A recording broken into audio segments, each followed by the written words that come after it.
For today's video, I'm going to be using cotton yarn by Sugar and Cream, some scissors, a 425 crochet hook, some stitch markers, and also measuring tape. This is the inspo pic I'm going to be using for this video, and these are the colors I have that most replicate it. Before we begin, you're going to measure your bust, and whatever that size is, you're going to subtract 2 inches off that measurement. For example, my bust size is 32 inches, but since I've subtracted 2 inches, I'm only going to be doing 30. I'm going to begin by making a foundation chain, and if that's something you can't do, you can also just do a chain length of whatever the size you need, and then just continue the rest. To make a foundation chain, you're going to make a slip knot, and then you're going to chain 3. 1, 2, and 3. The first 7 rows of this top will be half double crochets, and then it'll be mesh rows with double crochets. So after you have your chain length of 3, you're going to yarn over, and you're going to go into the first stitch. Once you've done that, you're going to grab your yarn, and this is sort of going to be like a double crochet because you're going to be making the chain length underneath and also the stitch on top. So now you're going to pull through once, which creates the chain length at the bottom, and then pull all the way through, which creates the half double crochet. So yarn over, and you're going to go into this chain that we did. Then you're going to grab your yarn, pull once to create the bottom chain, and then pull twice to finish off the half double crochet.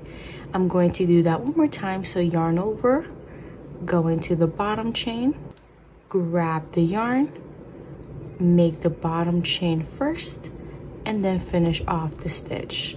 So now you're going to repeat this back and forth until you reach your measurement. So for me, that would be 30 inches, but depending on your size, that might be more or less than me. So once I've done this, I'll come back and show you how to join it together for the next row. I'm almost done with my foundation chain, and it is currently at 99 stitches because the 100 stitch will hold both of these two together, and this currently measures to 30 inches. So to join these two together, you're going to yarn over and go into the bottom chain. Then you're going to grab the other side, but make sure that there's no twisting, and you're going to go towards the bottom stitch and slip stitch. Once you've done that, you're going to go towards the top stitch and go in and slip stitch again. And now chain 2. 1 and 2. Now both of these two sides are together with 2 slip stitches. To keep a straight edge, you're going to flip over your work, but you can also just continue making rounds in the same direction. You're just going to have a crooked seam. But to keep a straight seam, you're going to flip over your work after every row. So now that I've chained 2, I'm just going to make regular rounds of half double crochets until I have 7 rows total. And once I finish that, I'll come back. I just finished my first 7 rows of half double crochets, and now I'm going to switch to double crochet mesh rows, and I'll be doing this for a total of 12 rows, and then switch back to half double crochets for my last 2 rows. But now to start the mesh row and switch colors, before you finish off the stitch, you're actually going to add in your new color, and that's how you have a clean transition. And now you're going to go into the top stitch and slip stitch. And you're going to chain 3 and flip your work. Once you flip your work, you're going to skip these 2 stitches because this one counts as our first double crochet with the chain 1. This is the chain 1, and then this is the following stitch. So you're going to yarn over, skip these 2, go into the 3rd stitch, and make a double crochet. Now you're going to chain 1, skip 1, and make a double crochet, and you're going to repeat this for a total of 12 rows. Before we do that, I'm going to tie this off and then put the tails in the back. Once you finish tying them off, you're going to bring it forward and make sure that it's not noticeable. Once I finish my 14 rows, I'll come back and show you how to start off your sleeves. I just finished my 14 rows and now I'm going to do a little bit of math for the sleeves. So I marked off how wide I want my sleeve to be, and from the stitch marker to the corner it is 3 inches, and 3 inches plus 3 inches is 6. So the distance in these spots is 6 inches.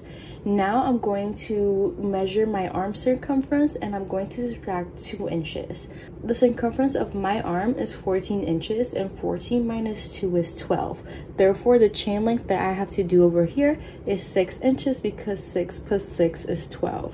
You can pick any side to start with, but I'm going to go through the stitch marker and I'm going to put my yarn in and make a knot. Once you've done that, you're going to go in, grab your yarn, and you're going to make a chain length that's long enough that measures to 6 inches. But obviously if you're bigger or smaller than me, you might do more or less. I just finished making my chain length of 6 inches and I did 20 chains. Now I'm going to slip stitch with the other stitch marker, and then I'm going to begin my mesh rows. So once you've slip stitched, you're going to chain 3. 1, 2, and 3. Now you're going to flip your work and you're going to do the same thing we did earlier. You're going to skip these 2 stitches and go into the 3rd stitch, and you're going to make a double crochet. Now you're going to chain 1, skip 1, and make another double crochet. And you're going to repeat this until you finish this round. And once I finish, I'll come back and let you know how to join it for the next row. I'm almost done with my first row, so I'm just going to slip stitch into the top stitch and then chain 3. 1, 2, 3. Flip my work again, and now I'm going to continue making rounds back and forth until you reach your liking. And once I finish both sides, I'll come back and show you the final result. I just finished my sleeves and I ended up doing 30 rows total. This is the final result and I love it so much because it came out exactly like my inspo pic. So I hope you guys enjoyed and I'll see you guys next week.